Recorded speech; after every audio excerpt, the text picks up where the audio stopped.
नमस्कार विद्यार्थी मित्रांनो. I am Shri Sunil Lotan Sonawane from Tilaknagar Shikshan Prasarak मंडळs Tilaknagar Junior College Dombivli East is presenting you today 1.3 The Cop and the Anthem Part 2.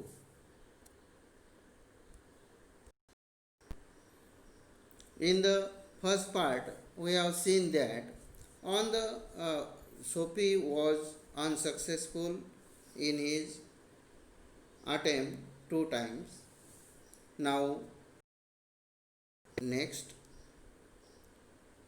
on the opposite side of the street was a restaurant of no great pretensions. It catered a large appetites and modest pursuits. Its crockery and atmosphere were thick, its soup and napery thin. Into this place Sophie betook himself without challenge. At a table he sat and consumed breakfast, flapjacks, ducknuts, and pie. And then he told the waiter the fact that the minutest coin and himself were total strangers. Now get busy and call a cop, said Sophie, and don't keep a gentleman waiting. No cop for you, said the waiter, with a voice like buttercakes and an eye like the cherry in the Manhattan cocktail Hakon. Neatly upon his left ear, on the callous pavement, two waiters pitched Sophie. He arose joint by joint as a carpenter's rule opens and dusted his clothes. Arrest seemed now but an elusive dream. The island seemed very far away. A policeman who stood before a drugstore two doors away laughed and walked down the street. In this topic, we learn that on the opposite side of the street there was a restaurant which was simple. It created to it meaning that it catered specially for the people who had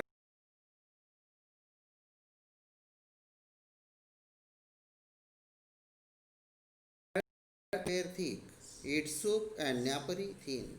Into this place Sophie betook himself without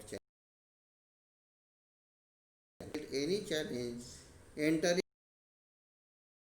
as it was a simple restaurant. There were Chinese soil pots and also was thin and also the naperies म्हणजे कापड वगैरे जे किचनमध्ये वापरायचं ते सुद्धा अतिशय simple होतं. तर हे अतिशय देखावा करण्यासाठीचं जे येणारे लोक होते ते त्यांना जास्त क्वांटिटी हवी असायची. त्यासाठी ते तसे खाद्यपदार्थ लोकांना बनवून मातीची भांडी वगैरे होती त्यामध्ये ते लोकांना चिनी मातीच्या भांडीमध्ये लोकांना जेवायला देत असत. त्या ठिकाणी सूप आणि जे कापड वगैरे होतं ते सुद्धा असं जाडं म्हणजे एवढं अव्यवस्थित असं होतं. Into this Sophie betook himself without challenge and as it was a simple restaurant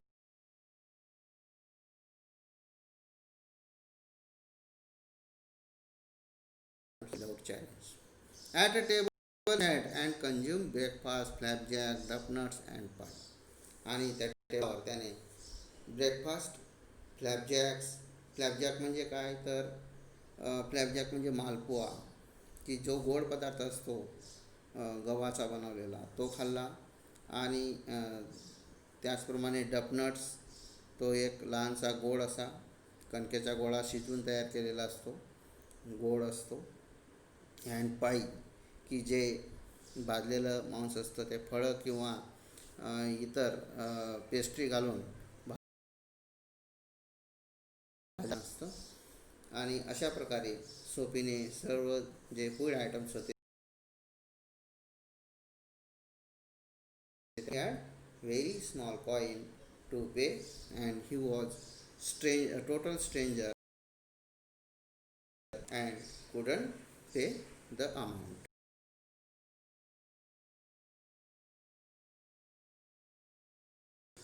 That to call the cop and don't keep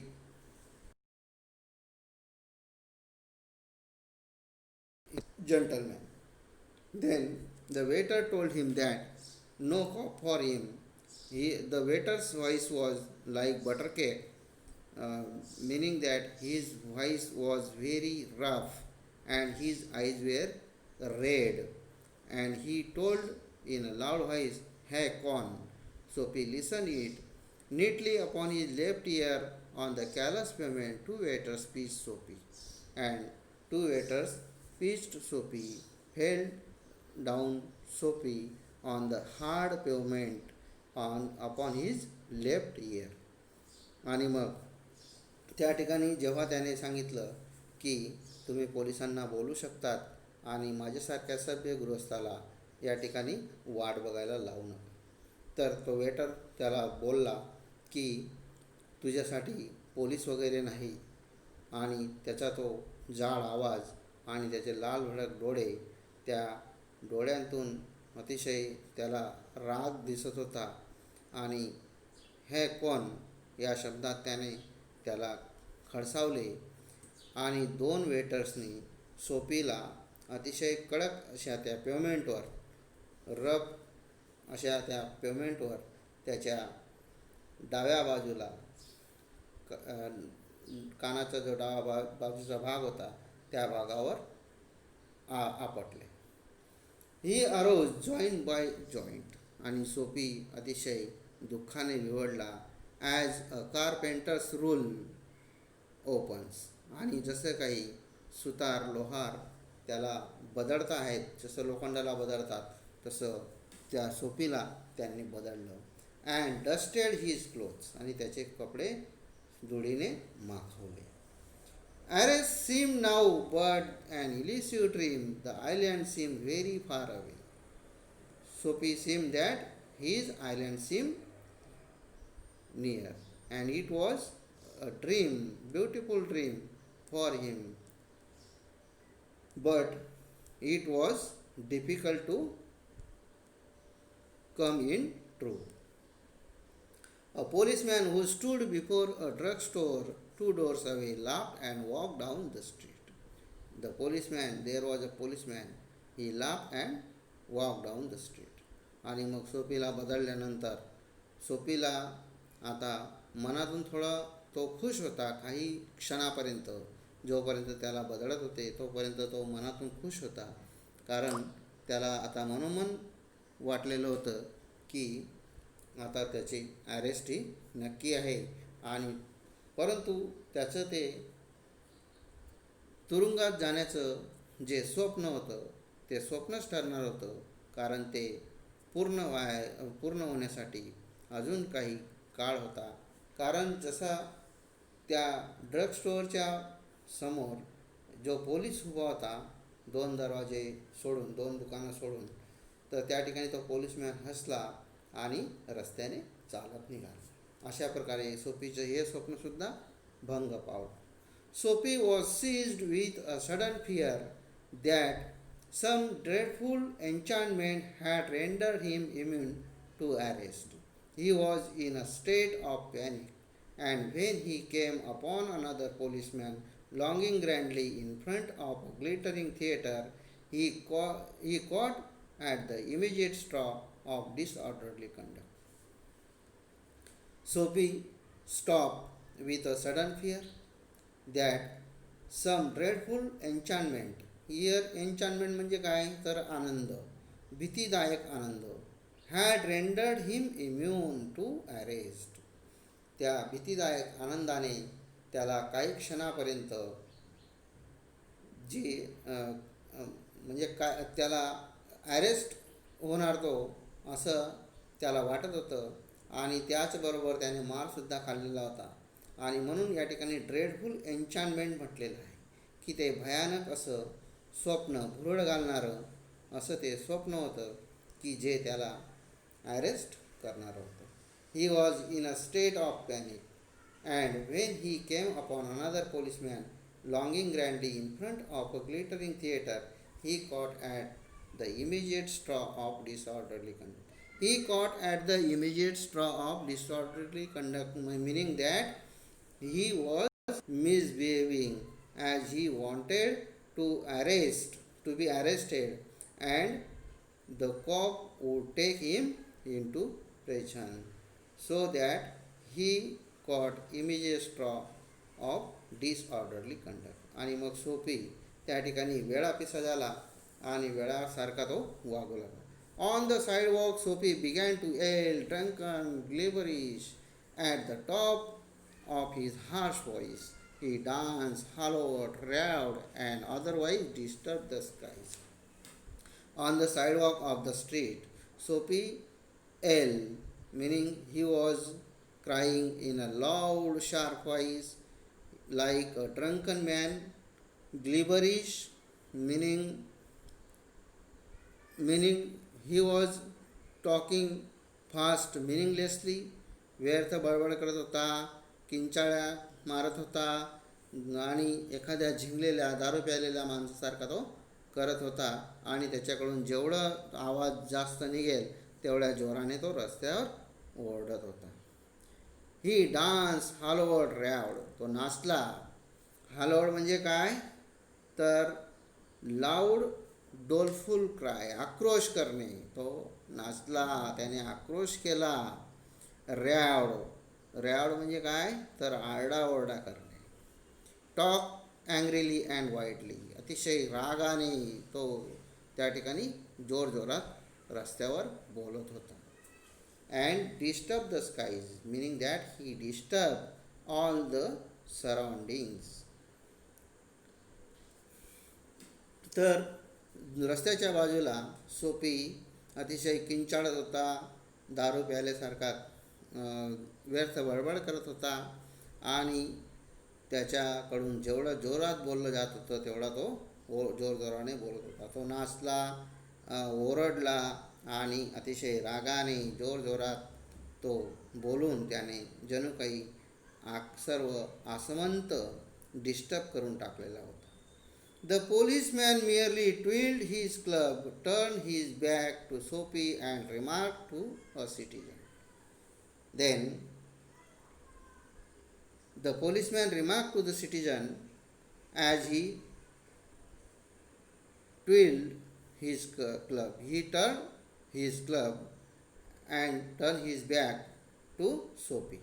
policeman एक थोडासा असा वळला आणि त्याच्या त्या क्लबकडे पुन्हा सोफीकडे त्याने पाठ फिरवली आणि त्या सिटिझनला त्याने सांगितलं, आठवण करून दिली. "'Tis one of them lads celebrating the goose egg they give to the Hartford College. Noisy but no harm. We have instructions to let them be." Then he remarked the policeman, the cop remarked the policeman that he is a college boy from Hartford College. The college boys make noise but they do not harm to anyone and they have instructions to let them be. मग त्या पोलिसमॅनने सांगितलं, तो policeman त्या ठिकाणी जसा वळला त्याने त्या सिटिझनला सांगितलं की तो एक कॉलेज बॉय आहे की हार्टफोर्ड कॉलेजमधला, तो गोंधळ करत आहे आणि तो कोणालाही इजा दुखापत करत नाही आहे आणि आम्ही तसे त्यांना सूचना दिलेल्या आहे. Disconsolate Sophie stopped his unveiling rocket. Here unveiling means useless, fruitless, futile attempts. Racket means attempts. Then disconsolate meaning he was very unhappy. unhappy Sophie stopped his useless attempt. Would never a policeman lay hands on him in his fancy? The island seemed an unattainable Arcadia. Here, island and Arcadia, these are the words used for prison, confinement. तुरुंगवासासाठी island आणि Arcadia हे शब्द वापरले. Arcadia means paradise, नंदनवन. या ठिकाणी अतिशय आनंदाची अनुभूती आपल्याला मिळते ते नंदनवन, आणि त्याच्यासाठी आनंदाची अनुभूती मिळणारं ते ठिकाण म्हणजे जेल होतं. आणि मग तो विचार करू लागला की कोणी पोलिसमॅन मला का पकडत नाही, आणि त्या जे अनअटेनेबल म्हणजे कधीही न मिळणारा, कधी न मिळणारा स्वर्ग त्याला तो भासू लागला. आयलँड म्हणजे कधी न मिळणारा स्वर्ग भासू लागला. He button his thin coat against the chilling wind, आणि त्याने थंडीपासून संरक्षण करण्यासाठी त्याच्या कोटचे बटन बंद केले. In a cigar store he saw a well-dressed man lighting a cigar at the swinging light. He had set his silk umbrella by the door on entering. Sophie stepped inside, grabbed the umbrella, and sauntered off with it slowly. The man at the cigar light followed hastily.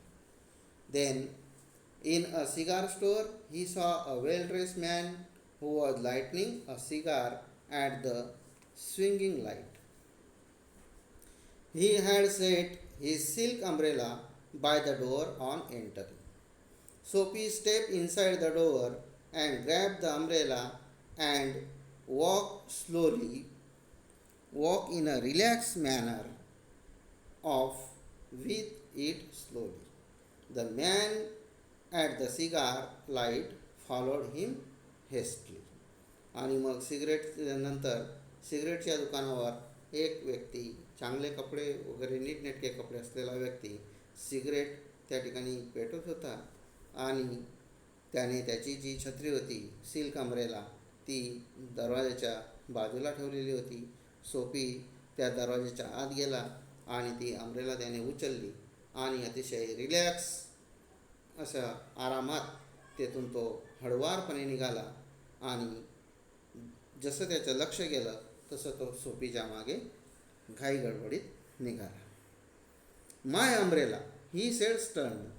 O is it, sneered Sophie, adding insult to petty larceny. Well, why don't you call a policeman? I took it, your umbrella. Why don't you call a cop? There stands one on the corner. The umbrella owner slowed his steps. Sophie did likewise, with a premonition that luck would again run against him. The policeman eyed at the two curiously. Then, as he came hastily to Sophie and asked Sophie that it was his umbrella in a stern voice. Then Sophie sneered at him. Sophie told him in anger, in a mocking smile, is it your umbrella? And asked him why he did not call a cop. And he had taken it, his umbrella. He again asked him why he don't call a cop. There stands, and also notice him that the one on the other corner stands. The umbrella owner slowed his steps. Sophie did likewise, with a premonition that luck would again run against him. The policeman eyed at too curiously. आणि मग त्या सोफीने सांगितलं की अतिशय रागामध्ये त्याने विचारलेलं होतं त्याला की ती माझी छत्री आहे. आणि मग सोफी बोलला, ओ इज इट, असं रागाने सोफी त्याला बोलला. आणि एक जसं काही त्याचा इन्सल्ट करण्याच्या आविर्भावामध्ये तो बोललेला होता.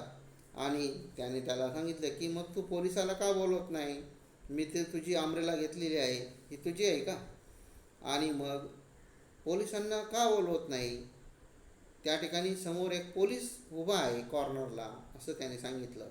आणि मग त्या अम्ब्रेला ऑनरने सुद्धा त्याचे जी काही चाल होती ती हळुवार केली, तो हळुवार चालू लागला. सोफीसुद्धा पुढे जसं चालत होता तसा तो हळुवार चालत होता. आणि जणू काही एक त्याला स्ट्रॉंग फिलिंग अशी मनामध्ये झाली की त्याला दुःख वाटू लागलं की अजून पुन्हा तो जे त्याचं नशीब आहे ते नशीब त्याच्या विरोधामध्ये जात आहे आणि पुन्हा तो अपयशी ठरेल अशी त्याला एक भीती मनोमन वाटली. आणि त्या ठिकाणी जो पोलीस होता तो पोलीस त्या दोघांना उत्सुकतेने बघत होता. Of course, said Umbrella Man, well, you know how these mistakes occur if it's your umbrella. I hope you will excuse me.